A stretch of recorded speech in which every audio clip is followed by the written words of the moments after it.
today's podcast, we're going to talk about breaking generational cycles, meaning, our dads didn't talk about our emotions, but why can't we, right? We got to start by breaking that generational cycle. We got to start by saying, hey, you know what? Just because our parents don't talk about our emotions, just because our parents didn't set boundaries, we're going to follow in those footsteps. No, we got to break that generational cycle and say, hey, you know what? We will talk about our emotions. We will break those cycles. We will talk about our emotions. So basically, we're going to be modeling our emotional health for our future kids and younger, the younger generation. And we also want to change what masculinity looks like moving into the future, because everything that we're doing is outdated and it is hurting ourselves and our future generations. And we want to change what masculinity looks like moving forward into the future generation, so that way we're not stuck in outdated methods, outdated mindsets, and just outdated everything about what it means to be a man. We got to redefine what a real man looks like in this day and age, not in our parents' age or not in our grandparents' age, because that is nullified. That is nothing.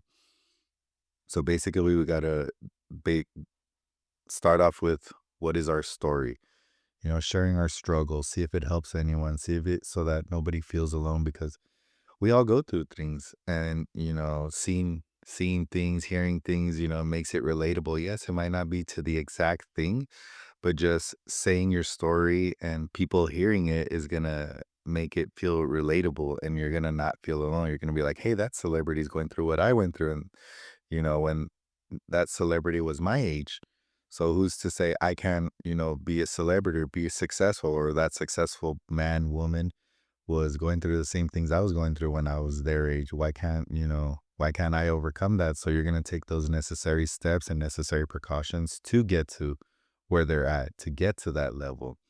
So we also got to share the vulnerability, and, we got to show vulnerability that builds connection and not distance. Meaning, yes, we're gonna show, our vulnerable side or weak side, but we gotta be okay with it, so that way we can build the connections we can with the right people, instead of, saying, oh, if I share my vulnerability and my weakness, these people are gonna use it to their advantage. It doesn't matter, let them, because that's just gonna prove substance. That's just gonna prove to society that, hey, we don't want that. We're gonna use that person as an example. It's like, you know what, that guy, that girl, that couple, that group, we shouldn't hang around with. We should. Why? Because of these things. We want to create a better environment. We want to create, connections with these people. And also, we just don't want, their pain. We want to turn our pain into a purpose, in the sense of like, yes, we went through all these struggles. Yes, we went through all this pain, but you know what? These are the steps that we did to overcome them. This is how we did it, and we as men, and as we're going to show you step by step. And yes, you might not have that same one, but we're going to have so many examples that you're going to find one, because we're creating that circle. We're creating that generation where it's like, hey, even though you didn't go through what I went through, I can find someone that can, instead of really, really looking for someone, and it's very hard to find. Another one is basically an actionable takeaways from listeners, meaning, you would identify one emotion that you felt today, and you reach out to one person this week, and you basically replace it with, I'm fine with something real. Meaning, so you identify what you felt today. Okay, I'm sad. Okay, you're gonna reach out to that one friend that can help you, and it's gonna say, and they're gonna help you go through it. And after you and your friend go through it, you're gonna replace it with, I'm fine with something real, because that is real. That is substance. What you talked about with that friend, you're gonna feel it, you're gonna hear it, and you're gonna analyze it, and you're gonna go through all those steps. And it's an action. Has actual substance, instead of just going through it in your mind, going through all those steps in your mind. Make sense? And the next one is basically an optional idea, meaning what I wish I learned about emotions earlier. The moment I realized I couldn't keep it all in anymore, and also what helped me start opening up. So those three bullet points you're gonna wanna write down. You're gonna wanna, keep to yourself, not keep to yourself, but keep in front of yourself so that that way that you can be at the forefront of your emotions and at the forefront of changing that narrative that, oh, men shouldn't be like this, or men should be, non-emotional, men should be tough, men should be this, men should be that. No, we got to change those outdated, looks again. I mean, not again. We got to change those outdated situations. And then we'll stop it right there just for now.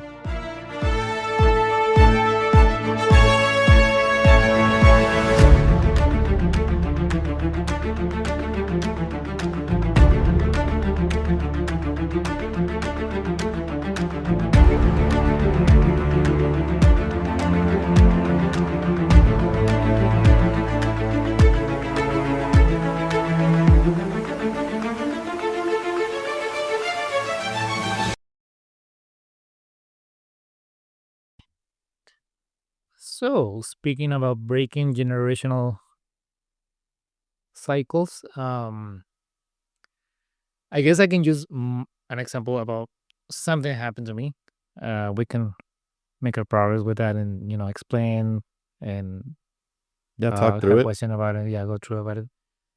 So, in my case, my my family, specifically my mom and dad, taught me how to be a good person, respectful, generous, and above all, to respect women, right? Like, Hmm. women are beautiful, are fragile. That's what we used to believe in the past. And it's like, hey, you have to provide and protect. Yes. Eventually, I grew up with that. Be respectful, have manners. Say thank you, sorry, stuff like that. Eventually, I turned up at an age where I started to develop feelings towards women, right? And at that point, it's like everyone wanted someone who is very gentle, has attention to details, basically chivalry, speaking. Mhm. And I got too deep into that. I even read books about it, stuff like what do you have to do to provide those manners and qualities. A few of them, as far as I remember, is, you have to open the door. Um, you have to walk on the outside of the sidewalk. You have to pull the chair, let them sit first, and then if they get up, you have to get up too. You need to let them order first, pay for the bill, and so on and so on. I study this so much.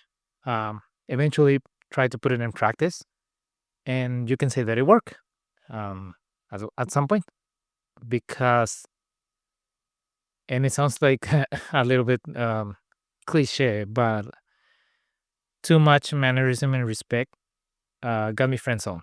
Exactly. Um, Even though I got good reviews, you're such a nice guy, have a lot of attention to detail, respectful, you fulfill your promises, you're loyal.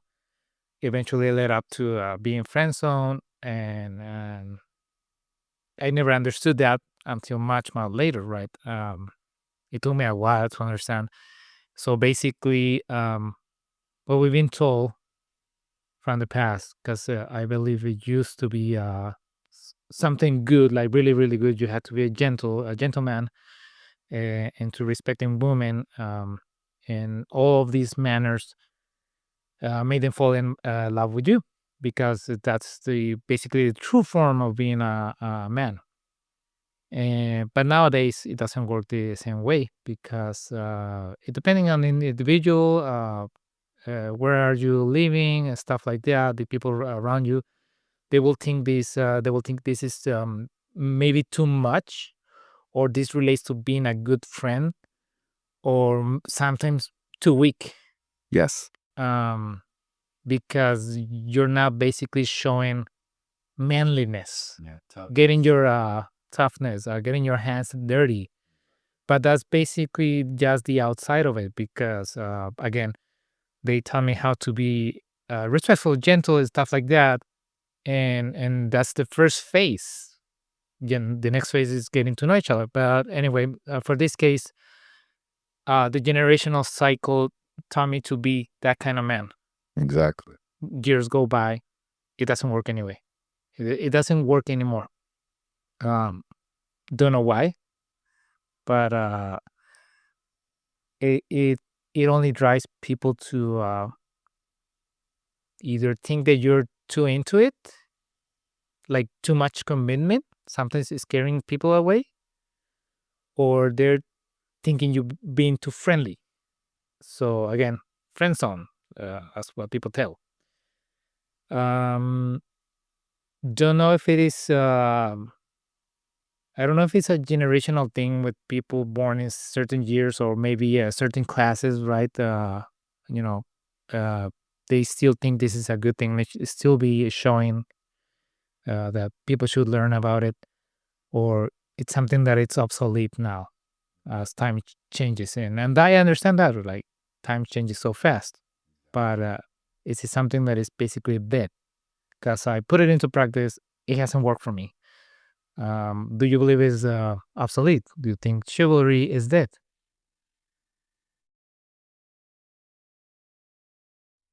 I would argue with it in the sense of no, it's not, because as you just pointed out, they'd look for it. You got your reviews, you got your feedback from it, but it was uh it was not to her liking, whatever it was. It's like saying um you can be the nicest guy, but she just is not attracted to you in some way, shape, or form. What that is, you don't know, right?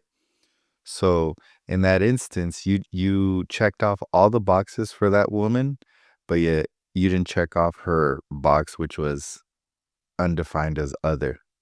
And what that other is that you got to present this protector, this masculine guy, we can even go as far as like a Spartan look, a warrior, a soldier type guy.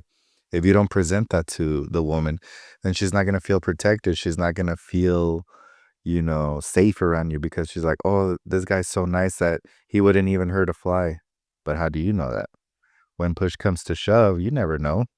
When it's fight or flight, you never know. A man will protect what is his when the time is right. A real man is not gonna fight for something that he doesn't know is his. A real man's not gonna fight for something that he doesn't know that's not gonna benefit him. Because at the end of the day, if he does fight for a woman that's gonna benefit him, then he knows it's a guarantee. Like I'll die for that woman because that's what we were taught. But nowadays it's like, okay, I'm gonna fight for this woman, but yet she's gonna go to the next guy. So how is it fair for us men to do that and to get the short end of the stick, right? So how is it to say chivalry is dead, but yet they're still looking for it, right? So it's like, yes, they want that, but they don't know what it looks like because their definition has been the past tense. Their definition of what they want to look for in a man has been in the past tense. So we as a generation and we as men have to redefine it. We have to be like, hey, masculinity looks like this. And boom, we lay it out for them. So it doesn't matter what you think. This is what it is because a man can be soft, can be gentle, can be caring, can be lovable, can be weak, can be emotional. But yet when the time is right, when the person is right, then that man will switch into what you really want, what you really need, because he already has all the qualities you want. You're just missing that extra quality, right? Yep. And it's incredible because I guess going a little bit deep on this, but I remember reading this book about this, and there's so many rules about it. And I gotta say, basically, the only ones that I've seen so far is, I guess, opening the door Yeah. and paying the bill. And even paying the bill is no longer existent. Like sometimes it's just gone or halfway through it. But there's so many things that used to be happening, and it sounds dumb at some point, but it used to happen, and I do remember a few about it. Besides, the chair, the bills, the opening the door.